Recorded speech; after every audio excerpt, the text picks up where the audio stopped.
Welcome to New Home Insights, the podcast from John Burns Research Consulting. I'm your host, Dean Worley.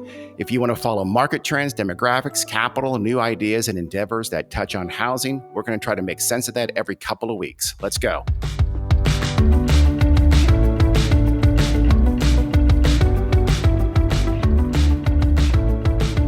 Hi, everyone. I'm Dean Worley for the New Home Insights podcast. It's time we caught up with design. We haven't done design stuff for a little while, and I missed that. Our New Home Trends Institute recently hosted a design conference in Dallas, and our guest today was very kind. He came and chatted with us for a while. Then we liked him so much, we brought him back for a full podcast. That guest is Brian Juedes. He's the National Vice President of Product Design for Taylor Morrison Homes. Brian is very passionate about all things related to home design, as you might guess. So since we don't want the show to be like 18 hours long, we're going to focus on some pretty discrete areas. We're going to focus on the showers, we're going to focus on the bath, and then we're going to step into the kitchen for a little bit, but it'll kind of be a master class on those areas rather than the entire home. So Brian, how are you doing today? Very well. Thank you, Dean. Thanks for the opportunity to speak today on the podcast. I'm excited to share some of the things we're doing at Taylor Morrison and in the overall industry as well. So why don't you start us off with that before we step into the shower? Let's start with your background and kind of what you do at Taylor Morrison. Sure. I'm a registered architect and professional civil engineer and structural engineer, and I've been working exclusively in production housing for the last 27 years. I'm currently the Vice President of Product Design at Taylor Morrison Homes. Very happy to be here, and I've been here for just about 18 months now, leading our efforts in product optimization across the country. So you're kind of the guru of design for one of the biggest home builders in the country, which is pretty cool. Yeah, thank you. That sounds fun. So let's start. Let's start with the shower. Start us off here, Brian, with kind of just briefly, your big picture, kind of holistic view of how the factors that you're looking at when you think about designing or redesigning the shower when you're looking at a Taylor Morrison home. What is the major considerations? Sure. So we're talking about the primary bath, previously known as the master bath, in our homes. In these primary baths, we know that it's the number one or number two most important space in the house based on surveys we get from multiple sources. Kitchen, great room is number one or number two, and then the primary bath is number one or number two. So very important space in the home. And the trends today have been heightened due to the pandemic, more people spending more time at home, more people getting more stressed, and needing a place of retreat or relaxation. So these primary baths have really been a focal point for the industry in the last few years to create more of a spa-like, restful experience. So let's start with, I know, because we've talked before, of course, as I mentioned, you have just a ton of factors that you're looking at. It's amazing how detailed and how many considerations you're thinking about when you design a bath. So let's start with the most basic, which is the size of that shower. How big is too big? How big is big enough for a shower in the primary bath? Yeah, great question. So the small shower that would be sized for one person is not considered large enough for most of our products today. And so everything's proportionate or scaled, and we build everything from small 1,300 square foot townhomes all the way up to 6,000 square foot luxury mansions. So we have to consider size and scale of the overall home first. But what most people are looking for today in a primary bath is a shower that's sized for two people to be in there at the same time, not just one. And if it is just one person, they have adequate elbow room in this space. So that's typically going to be at least 3 foot by 6 foot, a nominal size for a two-person shower. Now, some showers get bigger, and they can be too big. The common complaint is when a shower gets too big, it's cold, and you can't keep it warm enough. It's just too much volume of air that keeps that shower from warming up and keeping people comfortable while they're in there. So they certainly can be too small, and they can be too big 3 foot by 6 foot is kind of a middle of the road size for two. That's interesting. I hadn't thought about that. So yeah, if you are really trying to heat up that space and make it nice and steamy and warm, especially on cold days. So yeah, if you have too much volume in there, it's not going to work. Do you ever guys do any, in some custom markets, you have like play showers meant for, multiple folks. Do you actually find room in maybe some of your luxury homes for some really oversized showers? Yes, we do. And they are real showpieces. They're more jewelry box kind of elements and very appealing spaces, but not necessarily as functional as the classic 3 foot by 6 foot shower for two. But we certainly have them in our high-end homes. And as you're going to get to next is the shape. The shape can change.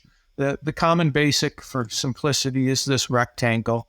But we see some that are in oval shapes or round shapes or L shapes or T shapes, a wide variety. Those are typically, again, going to be limited to our luxury products, and you'll see them much more often in custom homes. Is there something hot right now? Is L-shaped hotter? Is it hot right now maybe to have, those showers, those long showers, and they have no door and they sort of open at the end? Hopefully your water doesn't get out. Is that trendy right now? What's the trend with shape? I would say that we're still in a linear, modern, contemporary style trend that allows us to stay linear and rectangular, and that these more organic shapes or odd geometries aren't as popular as they may have been in the past. Do you ever have to like shape a shower to the side, something structural, especially maybe in smaller floor plan options? You have to kind of wrap around or do something funky with the shower shape? Fortunately, no, but I can see that happening in some custom products. Yeah. But in our production environment, no, we try to keep it pretty clean and simple, especially on the smaller, lower end products. Yeah, you kind of design out, because I'm trying to think. I mean, I see thousands and thousands in my normal work. I see lots of models all the time. I can't think of seeing something really, really weird. You have to start with a rational shape or forget it in the shower. Correct. How about shower heads? The old proverb is 2 heads are better than one. Are 2 shower heads better than one? Clearly, if we want that shower to be functional for 2 people, it really does need 2 heads. And 2 heads on opposing walls is going to be the general layout for that, so that it is actually functional. Those are some of the wall showers on the walls. There are also rain head shower heads that are mounted on the ceiling. And those are more show pieces, and a lot of people complain or don't use them when they get them. They look great, but when it comes time to use them, I hear a lot of complaints. So those are not very common anymore in the production environment. Okay. We typically just do the walls, but you do need 2.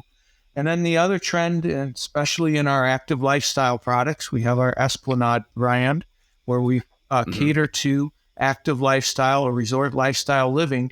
They're going to want an adjustable or a handheld shower head so that they have that ability to use that when they need it.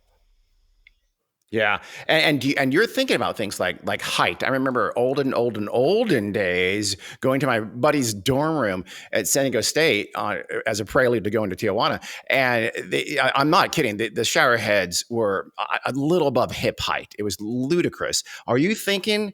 I'm assuming you are. You're thinking about shower heads, and is there an ideal shower head height? Because you're going to have so many different heights in a household. Yes.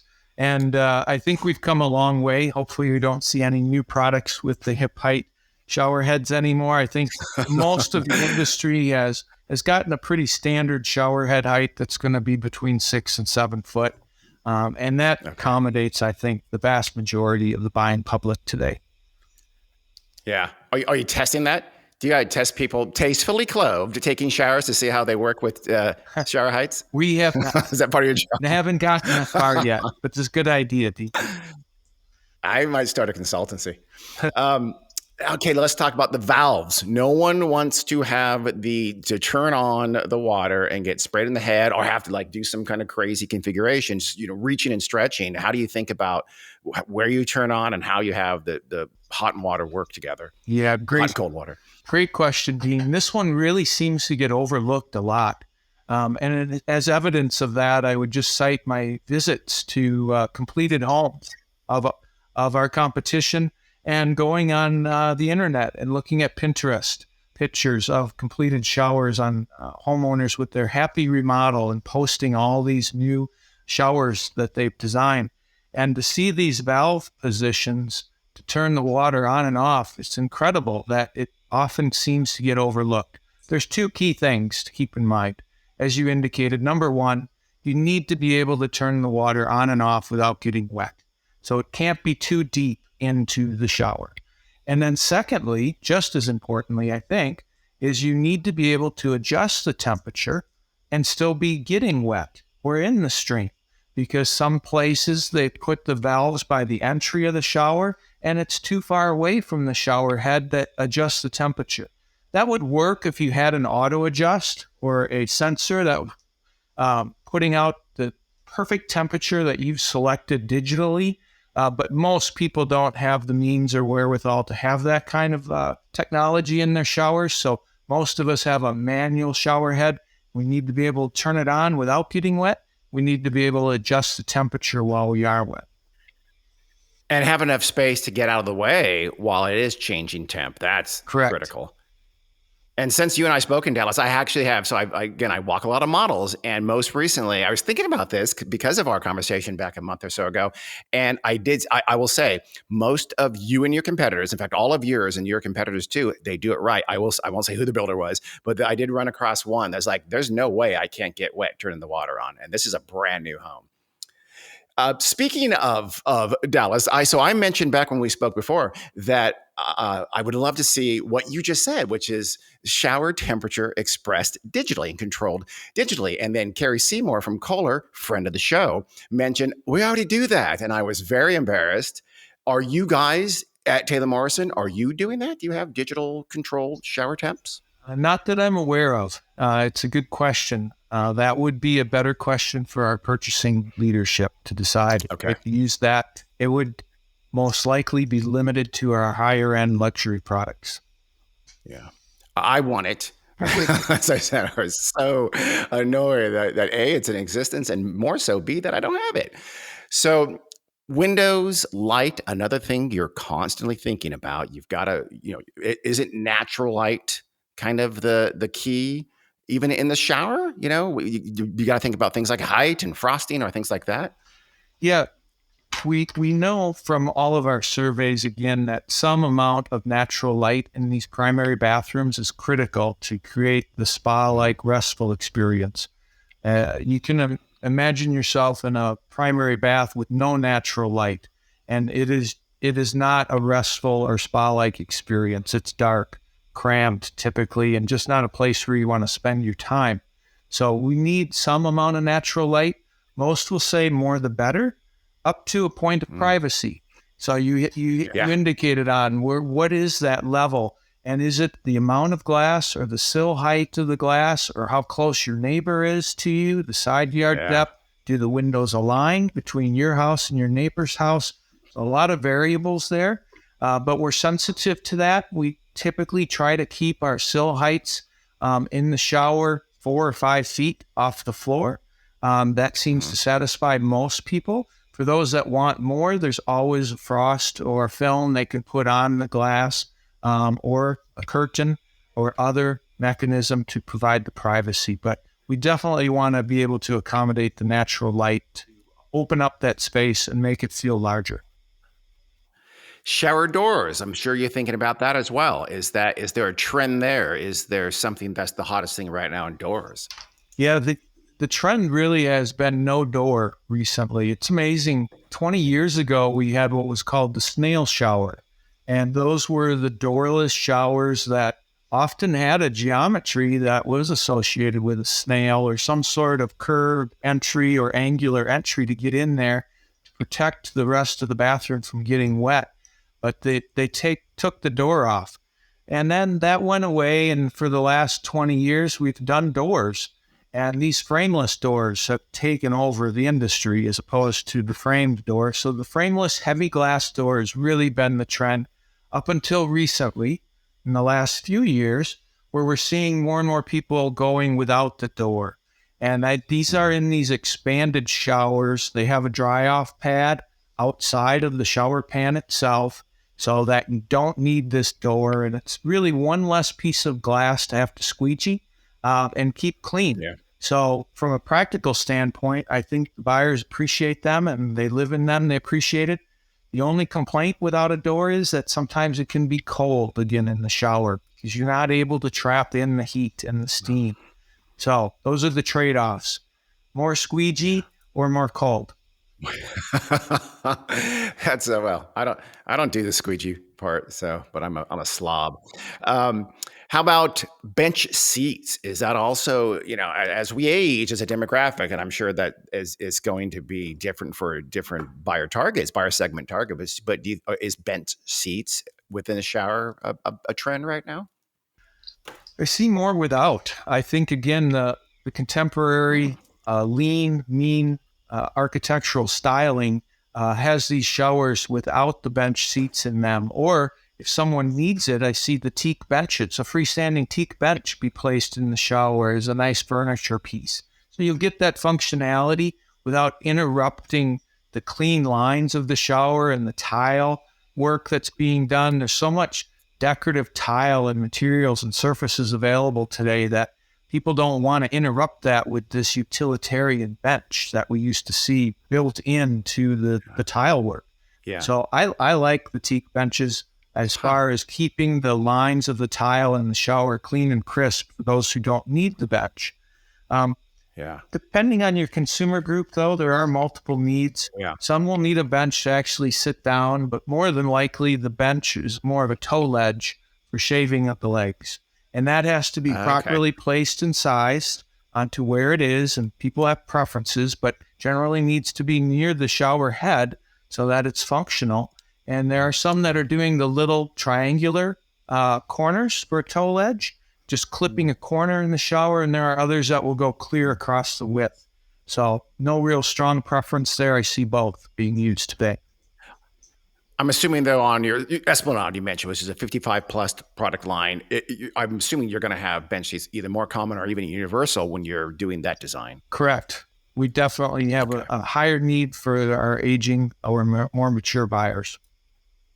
Which brings up kind of another point, which is, are there times, and this wouldn't happen obviously when you're targeting 55 plus, but are there times where you're thinking about the buyer profile that might be relevant that you think you're targeting, and you just have a miss and you retrofit? Are you flexible like that? Does that ever happen? Yes, it does, and not just in the shower, but it might be on some other aspects within the home too. We do a pretty thorough job today with our product research. Consumer group surveys, buyer surveys, shopper surveys, focus groups, talking with realtors in all of our markets to try and limit those mistakes or missteps. But it does happen, and then we have to be flexible and admit to the mistake and make the change. But few and far between, luckily. That's good. That's good. But it's also good that you are able to retrofit, and you do keep an eye on that, who your initial buyers are, and go, okay, let's fix that. Brian, let's towel off, step out of the shower. We're going to step now into the primary bathroom. It strikes me that generally speaking, you're thinking about the bath, and really everywhere, but let's talk about the bath. You're thinking about this balance, this trade-off between functionality and aesthetics, which it seems like to me, those could often be at odds with one another. Are you constantly wrestling with those two factors when you're designing the primary bath? Yeah, we are. And it gets even more complicated in that it varies with every product type and size that we offer, from our very small townhomes where we have very limited space to work with, and it's a real struggle, all the way up to our luxury large homes where we have so much space, sometimes we don't know what to do with it. So it goes from one extreme to the other and everything in between. But it is a balance of aesthetics and function. The biggest thing today really has been a lot of talk around the tubs. And do we even need a primary bathtub anymore? And depending on your consumer group and the market you're in and the price points you're serving with your products, you get a lot of varied answers. There's no clear right or wrong today, but there is a lot of discussion around bathtubs in the primary versus no baths. What we typically call in the industry a 4-piece versus a 5-piece bath. The 4-piece is the 2 sinks, the toilet and the shower. The 5-piece are those 4 plus a tub. And it's a common metric. We're measuring it and our plans and all of our competitors' plans in every market we operate. And we're paying close attention to it as it pivots from one to the other on where we are going to align ourselves. Because it's a big cost factor to our home buyers to include the tub if they're never going to use it, or to not have a tub when they actually need a tub. So it's a tough call. Is it something like the fireplace, maybe, where you may not use it very often or even at all, but you want it just in case, or maybe even as a prestige thing? Is it a little bit like that? Yeah, there are some that consider it just a showpiece, and it's a jewel, and it needs to be in the bath. One thing that helps that is the window that's usually associated with the tub. It's a much bigger window than you would see in the shower, if you even have a window in the shower. So to help light the bathroom up, we typically will have a 4040 or a 5050 window in these bathrooms centered over the tub. And that provides a lot of natural light into the space. So when you take the tubs out, you lose some natural light typically, and that's one of the struggles. So the tub may not be used, but people like it as a showpiece, or they may like it for the window.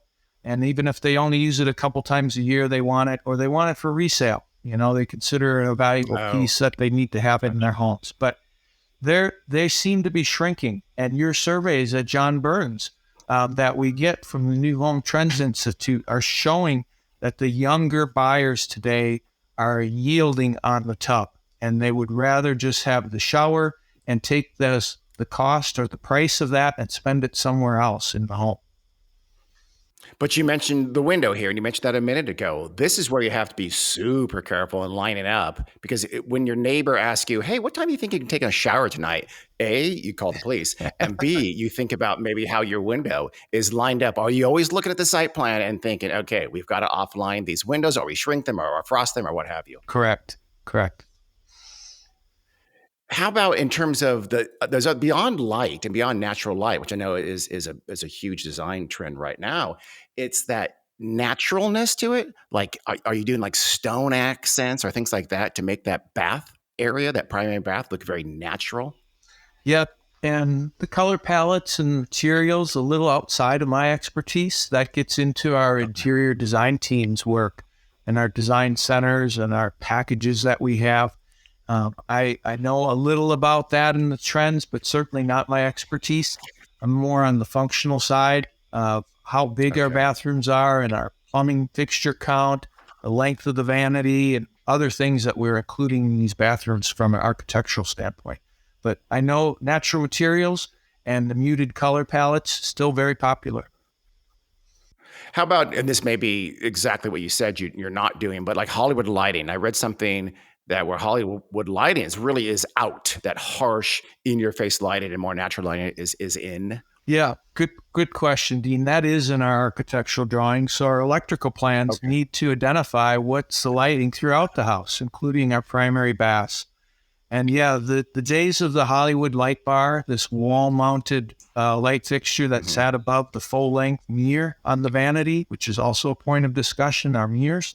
But these Hollywood bar lights are really a thing of the past and have really, in the last 5 years, gone from a tipping point where they were more than 50% to clearly less than 50% today.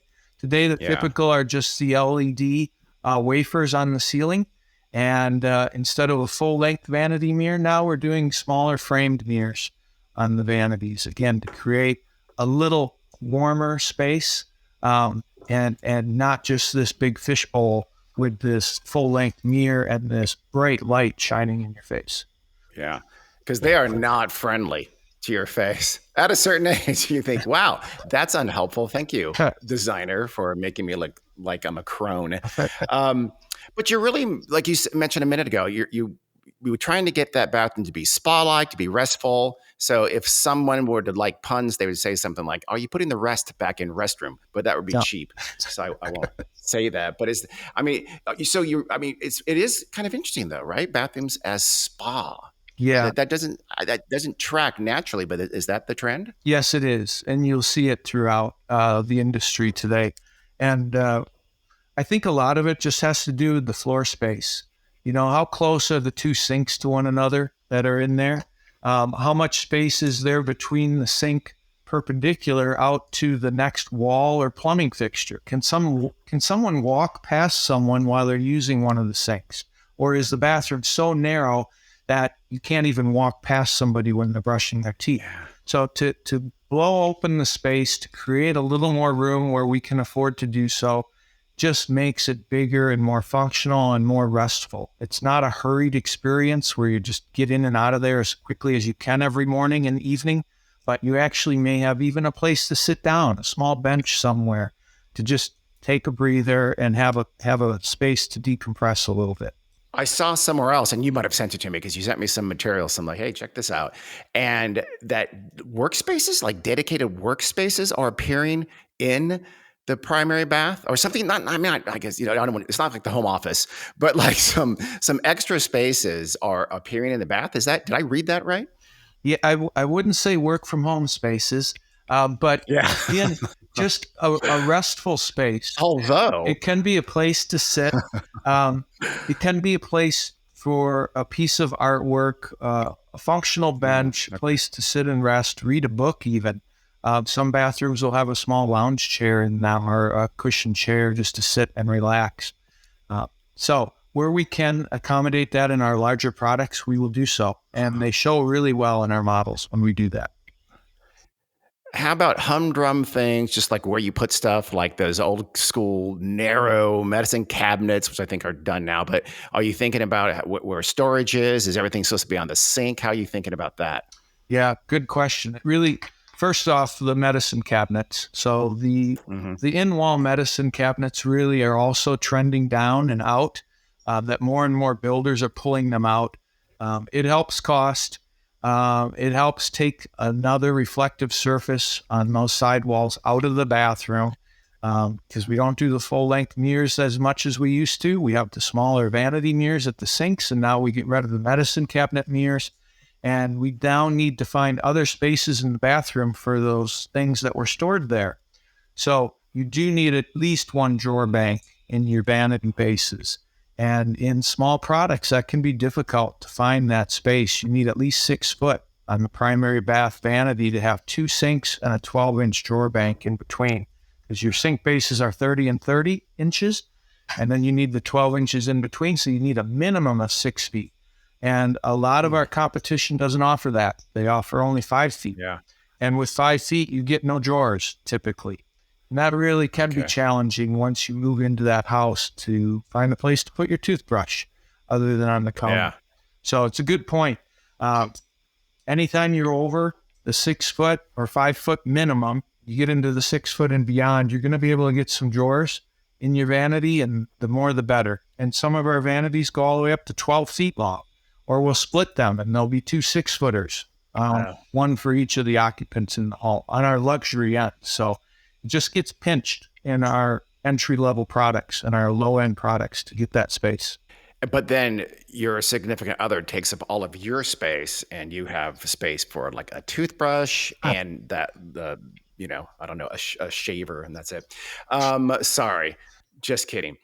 So how about secondary baths? How much of these lessons do you draw in and apply to the secondary baths? Some of those, it's quite a different space. It's definitely a more utilitarian space and budget-oriented space in most of our products. Only on the very high-end luxury homes will we go to the extra effort of providing more detail and more functionality into those bath twos. So they're typically pretty utilitarian. They're going to have a 30 or 36-inch vanity base, the toilet and the tub, and that would be your basic 5x8 secondary bath. There are some looking at bigger baths and bigger homes to create a better family experience in that bathroom so that you actually can get to the side of the tub without having to wind yourself around that toilet. So if the tub can go on the opposing sidewall opposite the vanity instead of being half hidden by the toilet in a typical secondary bath situation, makes it much easier for a family to have small kids who need to be washed in the tub every night. So that is commonly called a family bath today. Yeah. And I think they have a place when we have a product and size and a price point where we can afford to do that. We just certainly will. But you don't have a guy in there who hands you a towel and you have to give him $1 and you pretend like you don't have any cash on you. You pat your pockets, but you say, I'm sorry, I don't have any cash. No, Is we that, they wouldn't have that. haven't Okay, gone good. that far yet. Soon, or, in some tech bros homes, I'm sure already. How about in terms of again, you sent me some information and it was, I guess I wasn't that surprised, or I shouldn't have been that surprised, but the remodeling, the bathroom is a huge part when folks look to remodel their homes. And what was the biggest thing within the bath that they're likely to remodel? Do you remember? Did I ask you this? You have to It was the shower. refresh That's my memory. it was the shower. There was something you said on a like a survey, and the most important thing folks were citing for what they're going to remodel in the bath was the shower, which is where we started here. Yeah, it's very interesting.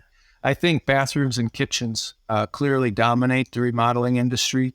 Two very important spaces in the home, and after 20 years or more, they do get a little dated as our industry keeps to transition a little bit. Some things we do the same as we did 100 years ago, but some things we have trends in fashion and trends in design of our bathrooms and kitchen, which is good to help our remodelers and try to keep our products current as possible. Before we head to the kitchen, I actually wanted to ask you about that. How fast are these transitions? How quick do these trends change? Are you thinking in years, in months, in multiples of years, typically for these major bath considerations? Yeah, that's a great question, Dean. I've only been in this business for the last 27 years, like I said, so I can speak to that. And I would say, in my experience over the last 27 years, the trends typically take years, not decades and not months, but years to make their way across the country. The exception to that was the pandemic. And the pandemic really changed things overnight for everybody. And in the home building industry, we quickly responded. Most of the production builders quickly responded to the work from home. That was now mandatory, as many people couldn't go to work for several months there.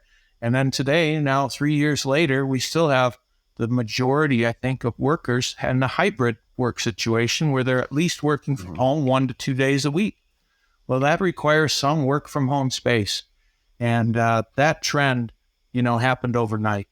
But outside of the pandemic situation, trends in bathrooms, I think it takes several years typically for these things to evolve. One thing that did take a long time, but is a huge advantage for you folks in the new home part of the housing sector, is just the number of bathrooms. When I do feasibility studies for my main job, and we look at a lot of resales, and we're often working markets where the housing stock is very old, and you see very quickly how older homes are severely underbathed with respect to newer homes. And that's hard to retrofit your old home and add bathrooms, isn't it? Yeah, it is. And that does help us. It's amazing to me what a disadvantage we work at compared to resale. New home construction and new home sales are a small percentage of the resale sales every year. And it's incredible. It doesn't happen that way in the auto industry. Everybody wants a new car, not a used car. Who would, but in housing, the majority of people, I think it's like 9 out of 10, end up buying a used home, and 1 out of 10 get a new home. And it's amazing because the differences beyond the bathrooms that you identified, the differences in energy efficiency and cleanness of air, indoor air quality in the home, it's night and day between a new home today and a home of just 20 years ago. And sometimes ceiling heights and things like that are really, really hard to redo. So let's step out of the bath. We're going to step into the kitchen. Presumably, we've put on bathrobes. We don't want to scar anybody for life. So let's talk briefly about, I know one of your passions is the island. And it's almost become a kind of a controversial topic. Yes to the island. Where should it be? How big should it be? Even some more no islands, which almost for a long time there seemed like it was just an automatic. You had an island. How are you looking at kitchen islands these days? Yeah, we are celebrating the kitchen islands in the majority of our products and making them as big and as functional as possible. typically that island is going to be running parallel to the cooking wall. So the cooking appliance, be it a range or a cooktop, is going to be centered behind the kitchen island. They're running parallel to each other. The sink was typically in the island. We don't do the two-tier islands any longer, the high-low. It's all one height at the 36-inch height today. 20 years ago, most islands had the tier or the step in them with the bar stool. To hide the sink, it was the purpose of that, and to hide the workspace. Today, it's not the trend. We do everything flat at 36. And the width of these islands can vary. Typically, it's a cabinet base, pony wall, and a 10 to 12-inch overhang. But there are some builders and larger products, us included, who will stretch that and put in a double pony wall or an airspace or two base cabinets, back-to-back base cabinets, to create a wider island and a real focal point for the kitchen and a big functional space. I will say something that I've noticed and has bugged me for a long time with respect to the island, and you probably already know this, but as much as you can, try to create at least two angles where you have leg room beneath the overhang to eat, because otherwise you see a lot of islands with like 4 stools on one side, and it's almost like the person at the sink is entertaining the family. Why is it that you don't see more, at least one or if not 2 angles where you can have people, say, on 3 sides eating at the island from 2 or 3 sides? I don't know why. I like that design element as well. The side cantilever is what you're speaking to. Instead of a cantilever or overhang on just the long axis, you can put it on the return on one side or both sides to create more stool storage and more eat at space. It's a great trick. We use it when we can at Taylor Morrison, and it actually saves money. You're reducing the length of your cabinetry in doing so, and you're adding more function to that countertop island where you can get 1 or 2 more bar stools.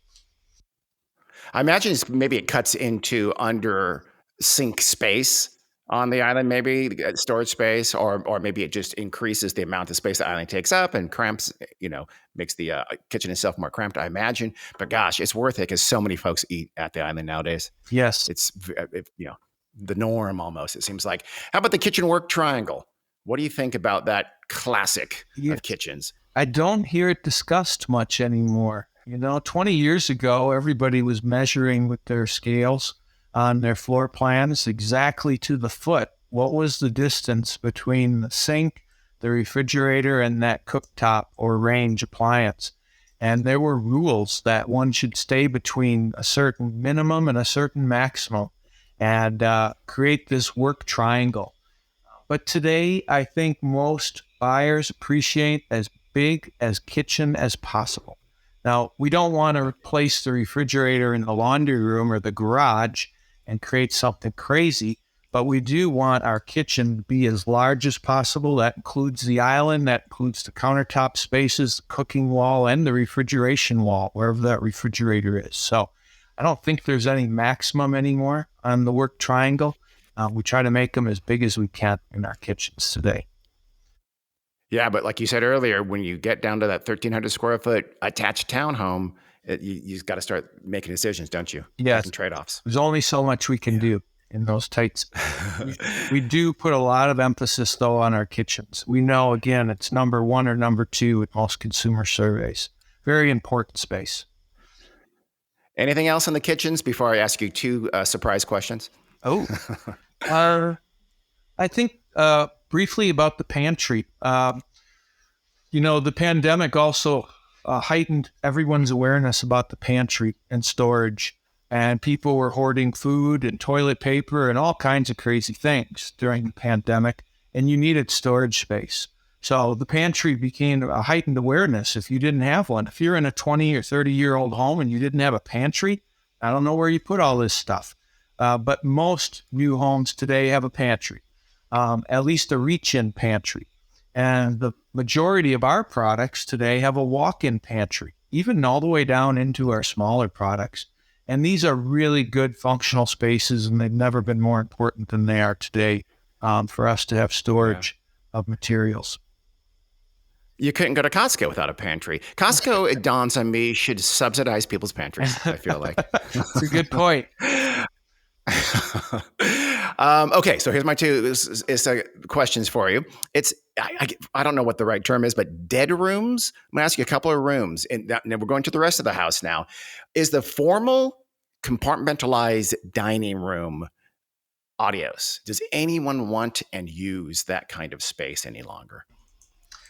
I'll say it's on life support, as it still has some life in it for certain consumer groups. Typically, a more mature buyer who's accustomed to have that space. They may already have their formal dining room table and china hutch, and it's all full. And when they move into their new home, they have to have a room to put that in. So they need the formal dining room. But outside of them, we don't offer formal dining rooms much anymore. What we do in that space today is we label it a flex. And most of our consumers today are going to use it for a home office or a playroom or a hobby room or something else. Very few have a formal dining room anymore. So we call them flexes. If someone wants to, they can furnish it as a formal dining room, but most people do not anymore. And we don't call them formal dining rooms anymore on our floor plans. We call them flex spaces. We have the casual dining or the everyday dining in the kitchen great room area. And like you said, that suffices in addition to the island, the eat-in island kitchen. You don't need that third space for most people. And those that have it typically only use it for holidays anyhow. So people recognize it's not functional space every day of the year, and they're repurposing that square footage for a flex purpose. So, and the second space I wanted to ask you about almost goes the opposite way. It's the very open plan with that open living room up front. In my case, I use that space as my home office, but it's not ideal because it's too open. Do you see that open up front living room also kind of dying away, or is it dead? Yeah, it again is on life support.